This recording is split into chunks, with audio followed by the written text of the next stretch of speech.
Pertanyaan berapa sebenarnya kekayaan Ferdy Sambo yang menjadi tersangka pembunuhan Brigadir Nofriansyah Yosua Huta Barat atau Brigadir J masih terus menjadi sorotan. Bicara soal kekayaan Ferdy Sambo, ternyata ada sejumlah fakta baru dan salah satunya adalah penjelasan Komisi Pemberantasan Korupsi (KPK) soal data laporan harta kekayaan penyelenggara negara (LHKPN). Selain motif pembunuhan yang sampai saat ini masih membuat penasaran publik, masalah adanya janji pemberian uang total Rp2 miliar juga tidak kalah membuat publik penasaran. Tidak sedikit masyarakat yang penasaran dengan kehidupan pribadi Irjen Ferdy Sambo selaku pejabat di Polri. Seberapa besar harta kekayaan Ferdy Sambo? Kalau dilihat dari sumber kekayaan sebagai anggota Polri per bulan, Ferdy Sambo mengantongi uang sebesar puluhan juta rupiah. Namun belum diketahui sumber kekayaannya yang lainnya. Sudah rahasia umum, secara kasat mata, banyak perwira polisi di Indonesia yang terbilang hidup cukup mewah, bahkan tidak sedikit yang terbilang tidak wajar dengan jumlah gaji dan tunjangan yang diterima. Kasus tentang kekayaan sejumlah perwira polisi ini sempat menjadi pembahasan beberapa waktu lalu, bahkan Kapolri sampai membuat larangan polisi pamer gaya hidup mewah. Sebelumnya, demi rekayasanya tak terbongkar, Ferdy Sambo disebut-sebut lebih dulu menjanjikan uang sebesar Rp1 miliar kepada Baradae sebagai uang tutup mulut. Dilansir Tribun News, hal tersebut terungkap dari kesaksian Eliezer, Kuat, dan Bribka Riki Rizal kepada penyidik beberapa hari setelah penembakan terjadi. Istri Ferdy Sambo, Putri Chandrawati, bahkan disebut ikut dalam menjanjikan uang tersebut kepada Eliezer. Sedangkan kepada Kuat dan Riki, yang berperan dalam membantu melakukan pembunuhan berencana terhadap Yosua, masing-masing dijanjikan uang Rp500 juta. Namun, agar tidak menyita perhatian, Ferdy Sambo baru akan memberikan uang kepada Eliezer, Kuat, dan Riki pada Agustus tahun 2022 atau sebulan setelah kejadian. Ex-pengacara Eliezer, Deolipa Yumara, juga membenarkan adanya informasi tersebut di berita acara penyidikan BAP. Iya, benar, itu kan omongannya si Richard, di BAP juga ada itu, diiming-imingi uang. Baradae Rp1 miliar, totalnya Rp2 miliar. Baradae Rp1 miliar, Riki Rp500 juta, Kuat Rp500 juta, ujar Deolipa Yumara saat dihubungi wartawan, melansir Tribun News, Sabtu, tanggal 13 Agustus tahun 2022. Deolipa mengatakan iming-iming uang itu dijanjikan tidak lama setelah Baradae menjalankan skenario yang dibuat oleh Ferdy Sambo. Ya, setelah udah mulai aman lah, setelah terjadi penyelesaian skenario, udah mulai aman, lalu diiming-imingi uang, tuturnya. Namun Baradae tidak pernah menerima uang yang dijanjikan itu. Menurut Deolipa, Baradae, Riki, dan Kuat hanya dijanjikan. Perkiraan kekayaan Ferdy Sambo berdasarkan gaji dan tunjangan resmi. Sementara itu, sebelumnya Bangkapos.com sudah membuat rincian gaji yang diterima Ferdy Sambo setiap bulan. Jenderal Bintang 2 lulusan Akpol 1994 itu gaji sebulan paling kecil Rp2.290.500 dan paling tinggi sebesar Rp5.576.500. Di luar gaji pokok, anggota Polri ini menerima berbagai macam tunjangan yang besarnya bervariasi tergantung pangkat, jabatan, dan daerah penempatan tunjangan polisi. Untuk menghitung total penghasilan alias take home pay, maka harus menambahkan formula gaji pokok dan semua tunjangan yang diterima dalam sebulan. Sebagai Jenderal Bintang 2 dengan jabatan yang sebelumnya adalah Kadif Propam Polri, maka Ferdy Sambo otomatis masuk dalam kelas jabatan 17, sehingga berhak mendapatkan tukin sebesar Rp29 juta per bulan, atau tepatnya Rp29.085.000 per bulan. Jumlah tukin Ferdy Sambo ini berada di bawah Wakapolri yang besaran tukinnya ditetapkan sebesar Rp34.902.000.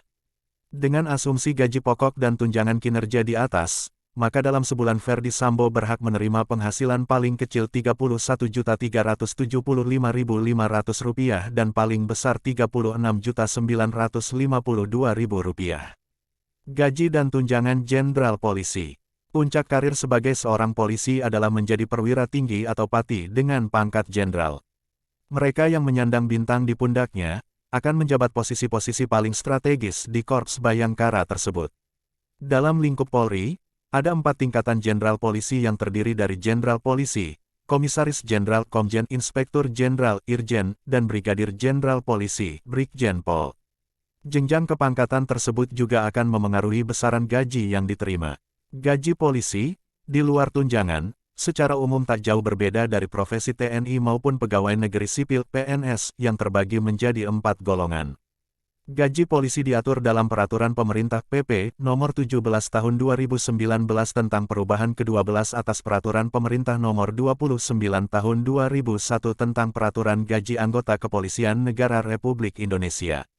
Untuk gaji Jenderal Polisi dengan bintang 1 sampai bintang 4 ditetapkan paling kecil Rp3.290.000 per bulan dan paling tinggi Rp5.930.800 per bulan. Besaran gaji Jenderal Polisi tersebut disesuaikan dengan jumlah bintang dan masa kerjanya. Berikut rincian gaji Jenderal Polisi sesuai dengan Perpres Nomor 17 Tahun 2019 seperti dilansir di bankapos.com dengan judul Sanggup Janjikan Rp2 miliar, segini harta kekayaan Irjen Ferdi Sambo Rp30 juta lebih per bulan. Jenderal Polisi, Rp5.238.200 hingga Rp5.930.800.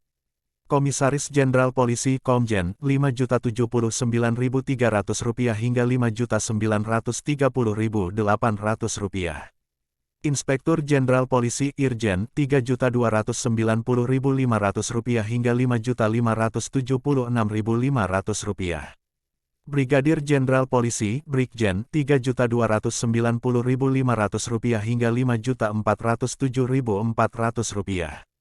Tunjangan Jenderal Polisi. Di luar gaji pokok, anggota Polri ini menerima berbagai macam tunjangan yang besarnya bervariasi tergantung pangkat, jabatan, dan daerah penempatan tunjangan polisi. Beberapa tunjangan yang melekat pada anggota Polri antara lain tunjangan kinerja, tunjangan keluarga, tunjangan lauk pauk, tunjangan jabatan, tunjangan khusus daerah Papua, dan tunjangan daerah perbatasan. Dari sejumlah tunjangan tersebut, tunjangan paling besar berupa tunjangan kinerja atau tukin polisi. Besarannya disesuaikan dengan pangkat sesuai kelas jabatan. Terakhir, Presiden Joko Widodo (Jokowi) melakukan remunerisasi tunjangan kinerja pada pegawai Polri lewat Peraturan Presiden Nomor 103 Tahun 2018 tentang tunjangan kinerja pegawai di lingkungan Kepolisian Negara Republik Indonesia. Ambil contoh untuk posisi Wakapolri dengan pangkat Komjen, besaran tukin yang diterima setiap bulannya sesuai dengan Perpres terbaru yakni sebesar Rp34.902.000. Lalu pejabat polisi dengan kelas jabatan 17 dengan pangkat Irjen antara lain Irwasum Polri, Kabareskrim, Kabar Harkam, Kalemdikpol, Asops Kapolri, Asrena Kapolri, ASSDM Kapolri, dan Asarpras Kapolri.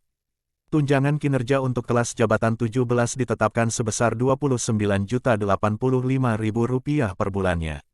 Sementara untuk level kelas jabatan 16 ditetapkan menerima tukin bulanan sebesar Rp20.695.000.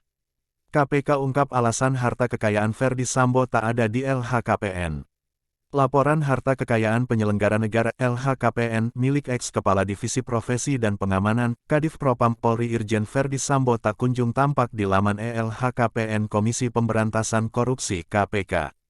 Saat dilakukan pencarian melalui laman lhkpn.kpk.go.id, Minggu tanggal 14 Agustus tahun 2022 pukul 17 waktu Indonesia Barat, masih belum ditemukan informasi ihwal harta kekayaan milik Irjen Ferdi Sambo.